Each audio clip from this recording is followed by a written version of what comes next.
후베르트 크나베 박사께서는 잘 아시다시피 동독 슈타지 문서보관청의 학술문과위원장이라고 볼 수 있는 전부 슈타지 자료를 접근할 수 있는 역사가로서는 유일한 인물 중에 한 분입니다. 그러므로 많은 연구를 이뤘는데요. 그 중에서 동독의 엄밀한 유혹, 슈타지와 서독 언론 매체, 2001년에 나온 작품과 그리고 2009년에 최근에 호네카의 후계자들 좌파당에 대한 진실, 지금 좌파당이 독일 국회에 진출해 있는데 거기에 대한 정확한 그 전통과 그 내막을 밝힌 역서들은 아주 정말 독일에서도 저명한 역서로서 소문나 있고요. 그리고 우리나라에도 일부 번역되어 있는 침투된 공화국 서독에서의 슈타지 공작이라는 책은 아주 방대한 책입니다. 그러므로 오늘 발표하신 이것은 제가 볼 땐 정말 빙산 중에 일강에도 못 미치는 그런 내용이기 때문에 저는 보완한다는 입장에서 오늘 슈타지에 대한 연구의 출발점으로 삼는다는 입장에서 약간의 보완을 하고 질문을 한두 개 크나베 박사에게 올리겠습니다. 아까 송평인 논술위원께서 간단히 언급했습니다만은 슈타지에 대해서 생생하게 가장 잘 알 수 있는 우리 한국에서의 자료는요, 프로리안 henkel 폰 도나스마크의 감독으로 다스 레벤데 안드른 해가지고 2006년 타인의 삶이라는 영화가 들어왔습니다. 이것은 전문학자들의 그 고성을 검토를 거쳐서 만들어진 작품이기 때문에 슈타지가 얼마나 무시무시하게 동독 주민을 감시 감독하는가 하는 것을 잘 보여주고 있습니다. 그러므로 국내 슈타지의 활동에 대해서는 이 영화를 언급하기로 하고 그리고 또 DVD 파일로도 나와 있으니까 여러분들께서 한번 참조해 보시면 대단히 고맙겠습니다. 저는 슈타지의 그 모토가 뭔가 하면요, 모든 것을 완벽하게 알아야 한다 하는 것이 슈타지의 모토입니다. 아까 크나베 박사께서 정치 분야의 공작에 관해서 너무나 내용이 많다 보니까 조금 빠졌습니다만은 그러나 독일 대사님 라파엘 독일 대사님께서 조금 언급했던 동독 슈타지의 대서독 이해에 대한 공작에 대해서 조금 상세하게 말씀을 드릴까 합니다. 왜냐하면 간단하게 매수 사건이 아니라 이것은 정권 변동을 가져올 만한 엄청난 사건이었기 때문입니다. 1969년에 브란트는 자민당 사회당 연립정부를 수립해가지고요. 여러분들도 우리 한국에 잘 알려져 있습니다만 동방정책을 추진하기로 했는데 그때 이석수가 독일 분데스타크 이석수가 496석 중에 251석밖에 되지 않았습니다. 그러나 이 동방정책을 연합정부 구성을 위한 공동정책 프로그램으로 밀고 나가려고 하는데 그 과정에서 지방주 선거에서요, 연속으로 브란트 정부가 패했습니다. 그러므로 정권의 브란트 정권이 동방정책을 추진해 나갈 수 있는 동력을 서서히 상실해 갔는데요. 이때 1970년 자민당의 맨데 의원을 비롯해서 3명의 위원이 브란트의 지지 기반에서 기민당 쪽으로, 야당 쪽으로 넘어가 버렸습니다. 그리고 사민당에서도 비중 있는 인물이라고 하는 후프카 의원까지도 야당으로 넘어가서 브란트 정부를 공격하기 시작했어요.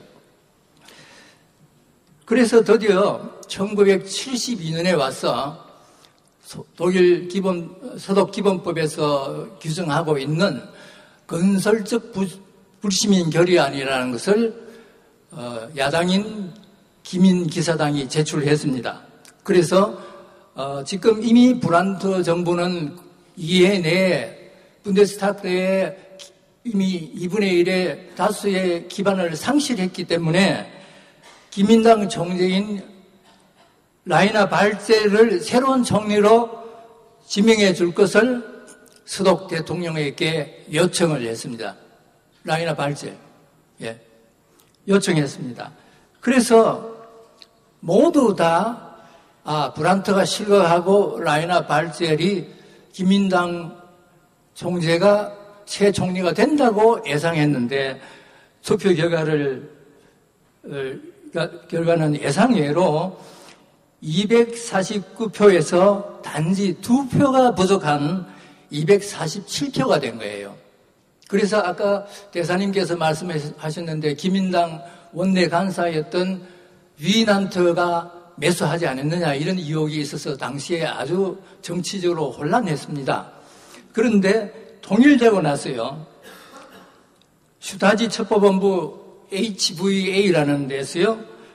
서독 담당 부서의 제2국장으로 있던 본작과 브레마가 기민당의 슈타이나 국회의원을 5만 마르크로서 매수했다 하는 것을 밝혔습니다.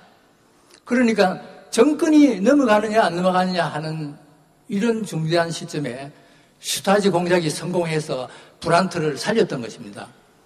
그런데 또 브란트는 슈타지의 도움으로서 기사회생했습니다만 또 브란트가 정치적 생명을 잃게 되는 것도 슈타지가 장기 공작 간첩으로서 투입한 기욤에 의해서 기욤이 발각됨으로써요. 브란트 보좌관 기욤이 발각되면서 브란트는 다시 슈타지의 도움으로 하야하게 됩니다. 그러므로 슈타지가 이만큼 총리를 만들었다가 또 총리를 하야시켰다가 이렇게 할 만한 힘을 갖고 있었다는 겁니다. 우리 국회에도 이미 종북주의자들이 북한의 이권을 대변하게 되지 않겠습니까? 그러므로 이것은 시사하는 바가 크다고 저는 생각합니다. 그리고 또 하나, 제가 60년대 중반부터 70년대 후반까지 자유 베를린 대학을 유학했는데, 그래서 거기에 간첩이 얼마나 있었던가 하는 것이 저의 관심사였습니다. 개인적으로. 그래서 모든 문건을, 슈타지가 발견되는 문건을 찾아서 보니까 서베를린 자유대학에 활동했던 슈타지 간첩이 약 200명에 달한다고 슈타지 관건 문서에서 그렇게 있더라고요. 그런데 그 중에서 저에게 가장 충격을 줬던 사건이 하나 있었어요. 그것이 뭔가 하면 자유대학교 정치학부 그걸 오토수어 인스티튜트라고 그러는데요. 그 학장 야콥센, 한스 디터 야콥센이라는 학장이요. 간첩으로 노출돼서 이 실형을 받고 교수 자리를 또 박탈당하고 해서 사회의 나락으로 추락을 해버렸어요. 그런데 이 사람이 왜 이렇게 훌륭한 국제관계 정치학자로서 미국의 저명대학교 교환교수로도 가고 한 이 야콥센 교수가 간첩짓을 했는가 하면 21년간 슈타지를 위해서 간첩짓을 했어요. 했는가 하면 벌써 1968년 학생운동 때부터 슈타지로부터 장학금을 받고 또 박사학위 논문 자료를 받고 해서 그 대가로서 슈타지에 대해서 충성을 이제 명세하고 그 21년간 그것이 유지되어 갔던 겁니다. 그래서 총 8만